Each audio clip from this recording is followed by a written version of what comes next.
Ciao amici e amiche del segno dei pesci, benvenuti, io sono Angela e questo è Exoteric World ed è così che mi trovate sui social. Questo è l'oroscopo settimanale dal 30 marzo al 5 aprile. Prima di iniziare vi ricordo che è una stesa generica, prendete solo ciò che vi risuona di più, se volete potete integrarla col vostro ascendente per avere qualche indicazione in più.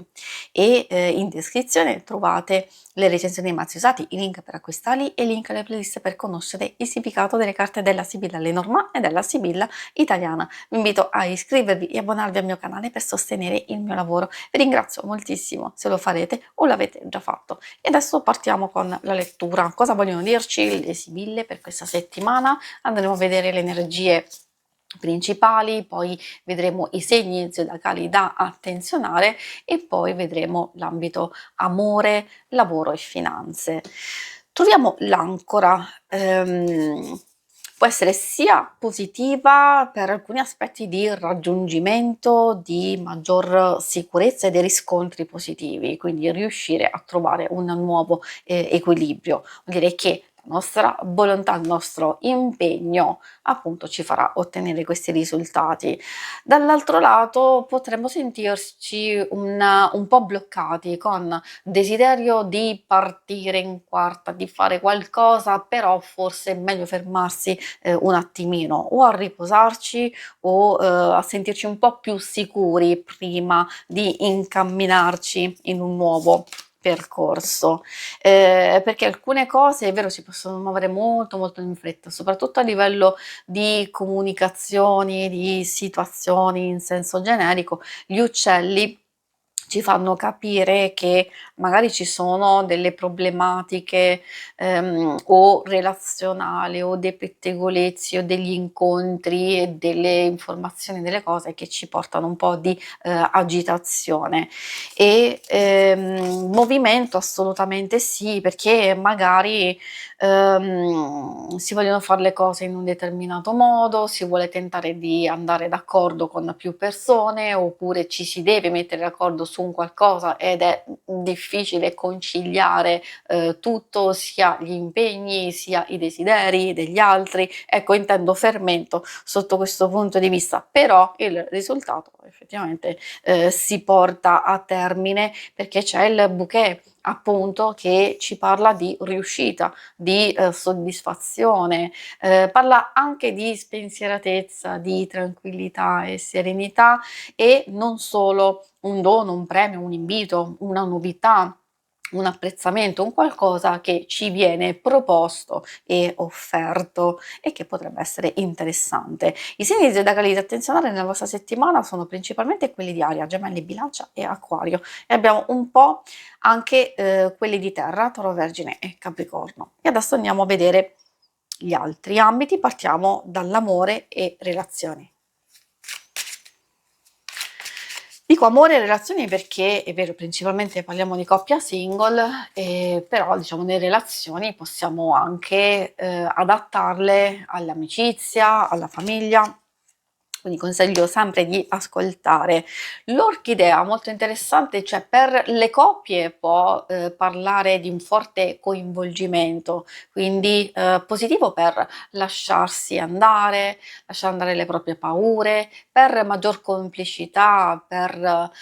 desiderio, attrazione, quindi anche giocare in questo senso. È ovvio che per le amicizie e la famiglia questa carta può parlare di un forte coinvolgimento, quindi le emozioni sono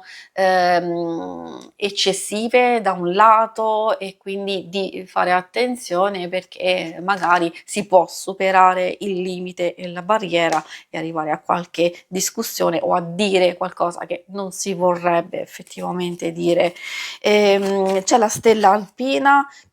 che ci parla di attaccamento e solitudine, il papavero. Dipende in realtà da tante cose, da quello che state vivendo, perché se ci sono delle questioni che non stanno funzionando, allora magari sì è vero, si deve cercare di risolvere, però si deve anche trovare il momento giusto, quindi di non ostinarci, di voler ottenere tutto e subito riguardo alcune cose e magari cercare di parlare e di comunicare, ma di farlo anche in un certo modo, perché come abbiamo visto, essendoci delle emozioni molto, molto forti, potremmo essere fraintesi oppure potremmo incorrere in qualche discussione accesa, oppure non riuscire a gestire al meglio alcune cose, un'incomprensione, magari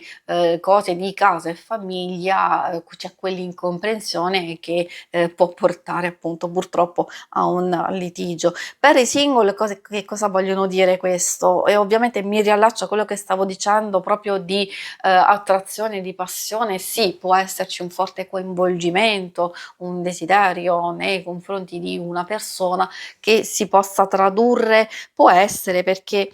ci sono alcune cose che però fanno più riferimento a qualcosa di fugace, di passeggero, che può essere un'avventura, un incontro e forse diciamo finire lì, visto che c'è la carta della solitudine, magari di fare attenzione a chi con chi avete a che fare, cioè se poi è quello che desiderate, magari già sapete che la cosa andrà in questo modo, altrimenti potrebbe esserci anche un nuovo interesse e coinvolgimento, però di valutare effettivamente perché potrebbe esserci magari un distacco, un'ulteriore difficoltà, magari anche da situazioni esterne, quindi non è detto che la cosa finisca lì subito, diciamo immediatamente, ma che poi ci possano essere difficoltà successivamente e poi magari riprendersi in altre modalità. E adesso passiamo alla parte più pratica del lavoro, delle finanze. Qui troviamo la carta della falsità. Ecco, forse può riferirsi un po' alla parte negativa delle comunicazioni, delle cose che ci vengono dette, quindi io direi di fare attenzione, perché oltre a riferirsi a una situazione misteriosa e un po' incerta, dove non ancora abbiamo tutte le informazioni, non ancora sappiamo come muoverci, allora meglio osservare, valutare, cioè farsi furbi effettivamente. Poi può riferirsi purtroppo, ahimè, anche all'avere a che fare con persone che magari non sono totalmente sincere, oppure pongono degli ostacoli e delle difficoltà e come vi dicevo, secondo me forse ha un po' più a che fare con degli impedimenti, dei blocchi a livello esterno. Se poi già sapete di avere a che fare con situazioni strane, persone altrettanto strane e ambigue, allora sapete che magari o si deve attivare un certo tipo di comunicazione che sia netta, chiara, anche molto forte e decisa, oppure cercare di essere accomodante, di valutare, ma questo lo sceglierete voi in base a quello che state vivendo. C'è comunque la carta della leggerezza, vuol dire che in qualche modo si può trovare una soluzione, quindi un qualcosa di più critico può stemperarsi in una soluzione che vi fa stare meglio, oppure magari una cosa che poteva sembrare negativa e invece va